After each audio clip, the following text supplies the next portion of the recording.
this is meteorologist Mark Molnar with a special winter storm coverage here at MeteoMark's Weather Northeastern. Let's get right into the weather, starting off with the precipitation totals.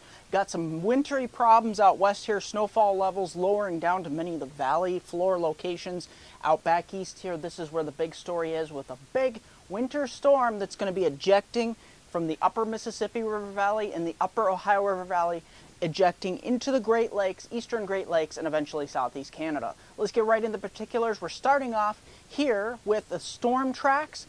Of course, we got troughiness out west here, but the big trough here in the east, although it is bumping up a little bit, there will be possible phasing going on later on in the forecast period. Let's get right into those snowfall totals.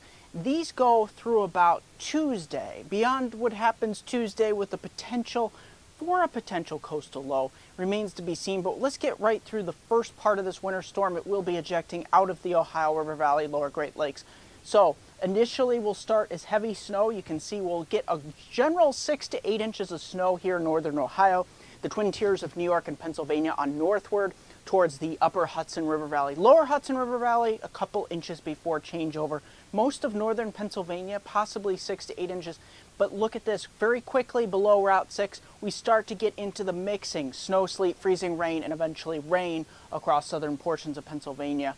It will be changing to. Now it depends on how far north that warm air gets, so it will possibly erode some of this snowfall here in eastern Pennsylvania. So we'll continue to fine-tune amounts here, but here across the Adirondacks, northern Catskills, heading off towards the Berkshires and the White Mountains, we're looking at a solid foot or more likely, especially here in northern New England, Quebec, into southern Ontario as well, where we could be seeing 12 to 18 inches of snowfall. That low will probably track across the eastern Great Lakes here. So initially, as I said, most of this will fall from Binghamton over to Jamestown, Buffalo, Syracuse, Albany as snow Sunday night. We won't start the changeover in these locations probably until about, I would say, at 10 or 11 a.m. on Monday morning. We'll start to mix with sleet, freezing rain, and eventually possibly some of the valley locations of the Susquehanna River Valley and southward could mix in and end as a period of rain, light rain at that. But here across New England, things will have to be watched for the possibility of more phasing later on in the middle portion of the week. So let's get through the first part of the winter storm first, starting off with the forecast. Starting off with your Sunday here across the Northeast. Looking interesting. Warm front moving in, snow developing from Buffalo, London, Ontario, Cleveland, Ohio, Bradford, Pennsylvania, State College, Pennsylvania, over to Scranton, Pennsylvania. On northward, as we head throughout the day and towards sunset, it will be advancing on most of upstate New York and eventually Vermont, western Massachusetts here, southern Quebec and Ontario.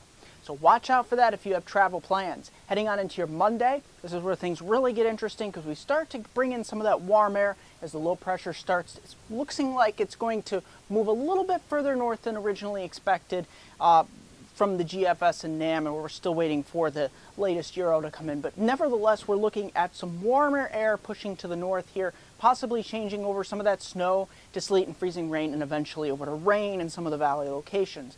But by then, general 6 to 8 inches will have fallen, so the damage will already have been done. You see many areas still struggling to get out of the 30s. Here into your Tuesday, this is where things later on in the day, Tuesday, could get interesting along the East Coast, but we'll save that for another segment. But nevertheless, here, we'll start to taper off some of the precipitation on the western sections here of London, Ontario, and southward to Cleveland, Ohio.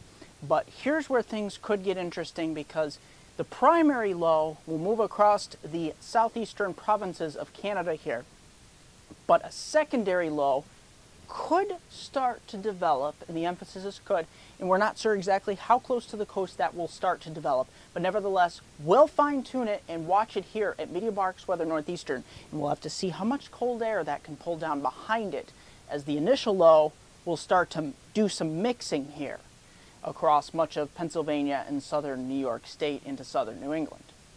In 10 seconds, I'll have a 5-day outlook for my hometown viewers from Binghamton to Scranton's upper Susquehanna region of upstate New York and northeast Pennsylvania. Don't forget to like me on Facebook at MeteoMark, subscribe to me on YouTube at MeteoMark, comments, Twitter at WX Northeastern, and Google Plus at MeteoMark, MeteoMark.com, and WeatherNortheastern.com. Looking through your Sunday all the way through the midpoint of your week, look at this. We start with PM snow here, up to an inch or two by sunset. Look at this Sunday night into Monday. Look at that. That's where we could see the solid 6 inches of snow across the Twin Tiers of New York and Pennsylvania before it starts to mix with sleet and freezing rain Monday morning, and eventually probably a tenth, maybe up to a quarter inch of freezing rain before changing to a rain, maybe spritzels of rain, especially in the valleys, hilltops staying mostly frozen. But nevertheless, we could get up towards the mid-30s on your Monday afternoon, but Tuesday, things get a little bit up in the air here, so I want you to stay tuned for Tuesday into Wednesday here. We still have some snow showers in the forecast, but things could get interesting as we get a potential coastal developing. And look at this, towards the end of the forecast period, Arctic blast moves in. Temperatures won't even make it to 20 for a high. That's going to do for this edition of Weather Northeastern.